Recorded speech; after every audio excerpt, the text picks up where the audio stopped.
One of my favorite species of snake I've ever been able to work with, one that would be an absolute dream come true to breed one day.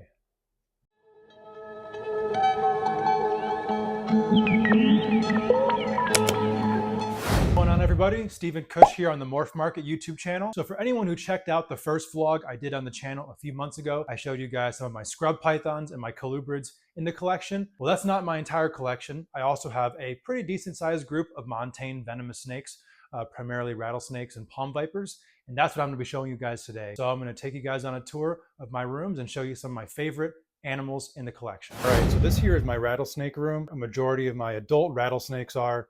And if I had to have one room that I would say is my favorite room that I have, the one I'm the most proud of, it's probably this one right here. I love the naturalistic setups. I love the continuity of the room, the way that the low profile racks kind of draw your attention right into the enclosures, and then obviously the snakes as well. Rattlesnakes are something that I really am truly passionate about. One of my pairs of Chihuahuan Ridgenose rattlesnakes, Crotalus willardi silas, northern part of Chihuahua in Mexico, and they obviously get the Ridgenose namesake from that facial structure that they have, which is super unique to this species complex. The orange coloration on these animals is truly spectacular. Color is pretty variable throughout their range, and then just kind of in captivity based on some line breeding that is done, and these high orange animals are probably the most sought after, my personal favorite. We'll start off with a classic here. This is one of my pairs of Alamohueco locality banded rock rattlesnakes. They're from the Alamohueco Mountains that are in New Mexico. As is with all of these species,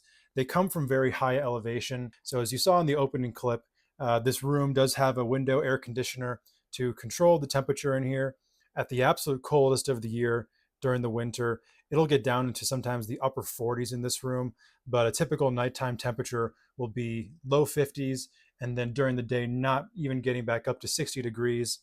And this brumation period lasts for quite a while, kind of from the late fall to the early spring. There's just one aspect of these snakes that is really fascinating, is that they come from a climate where you wouldn't really assume that snakes would be able to thrive in. Here's a pair of my black-tailed rattlesnakes, or Crotalus molossus.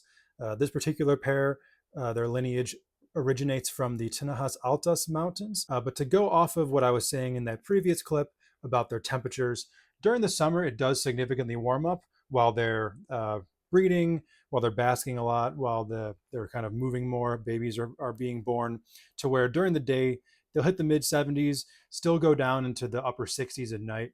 So still significantly cooler than most reptile rooms would be kept. Another thing I just really like about these is that it requires kind of a different skill set with the husbandry to, do your research on, make sure your setup is right, and have it dialed in to make sure that these animals thrive to the best of their ability. Now, this is one of my favorite rattlesnake species. This is a Mexican lancehead rattlesnake, or Crotalus polystictus. That webbing pattern is really unique to this species.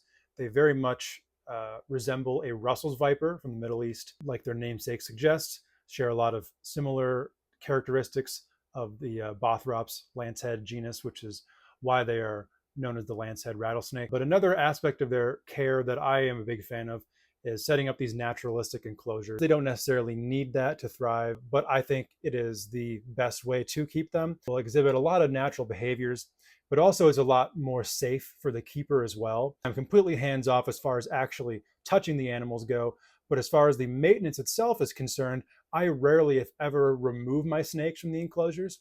I always use tools that are long enough to keep me out of the strike range to work around them. I use the disposable water bowl, so when it's time to do a water change, I just quickly throw away one cup and fill a new one. Here is one of my male mottled rock rattlesnakes, Crotalus lepidus. This is a Waco mountain locality type from far west Texas.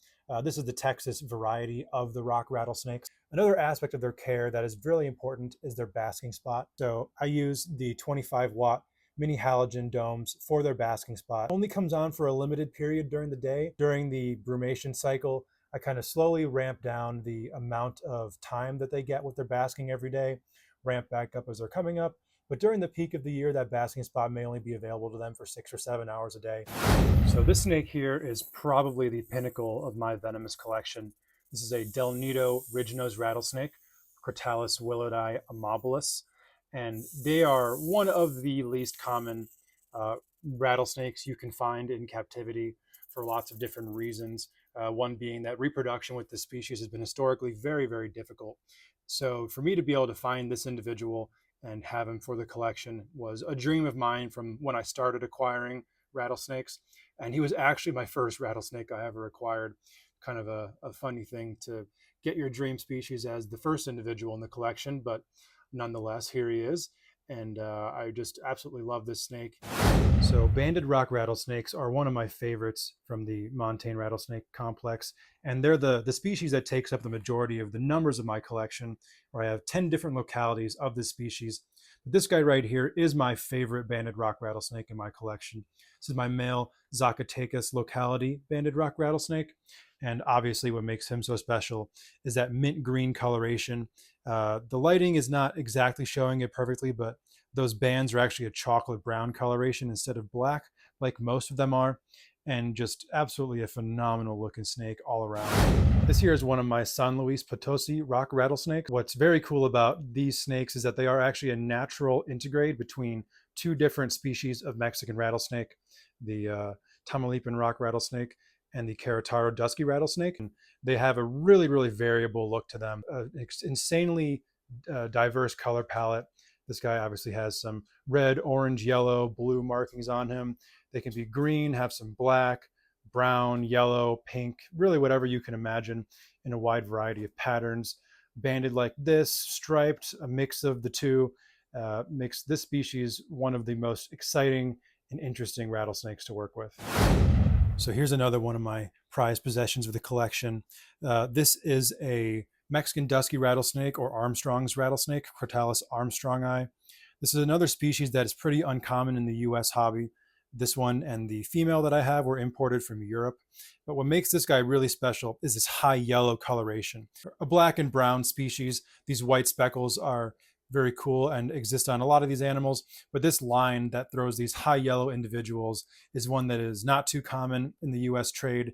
I'm super fortunate to have this male, really just to be able to keep the species in general, but on top of that, have such a phenomenal example. So while my venomous collection is mostly rattlesnakes, it's not entirely rattlesnakes. This right here is a Honduran palm viper, Bothriechis marchi. This is an individual that I produced in the litter that I had in 2023. She is just absolutely spectacular. That neon yellow to neon green coloration is one that is not too frequently seen on this species. And then the amount of blue modeling that exists throughout the body on the head is just absolutely spectacular. What's cool about these snakes is that they live at this same kind of high elevation montane climate as the rattlesnakes. The only main difference in their care is that they are from cloud forests and require a higher level of humidity, so I just need to adjust care a little bit for the sake of maintaining that higher humidity level. Otherwise, they thrive in the same exact settings, and I can't imagine not having these animals. This is one that you don't see every day. This is my male Guatemalan palm viper, Bothriechis bicolor, one of the rarest and most sought after species in the venomous hobby, and one that was very high on my coveted list for years, even before I started keeping venomous. So when I had the opportunity to acquire a pair of this species, I couldn't pass it up. They're known for that super high blue modeling throughout the body, and these black specks that you see on this individual keep getting more pronounced as the individual's age. This is a pretty young snake. It's about a year and a half old, still has a lot of growing and changing to do. But what is so cool about them is that they continue to improve into adulthood. All right, time for the grand finale. This species right here needs no introduction. This is one of my adult pairs of Mangshan vipers, very high elevation species. But what's different about them compared to a lot of the other stuff that I'm keeping, particularly the rattlesnakes, is that they come from a very wet environment. So much different as far as care goes on that front. But aside from that, just one of the most naturally beautiful snakes in the entire world. Have that very mossy look to them, which would blend in super well in a very dense Chinese montane cloud forest. What's really cool about the species as well is that they're pretty sexually dimorphic as adults. This is the male in the back here.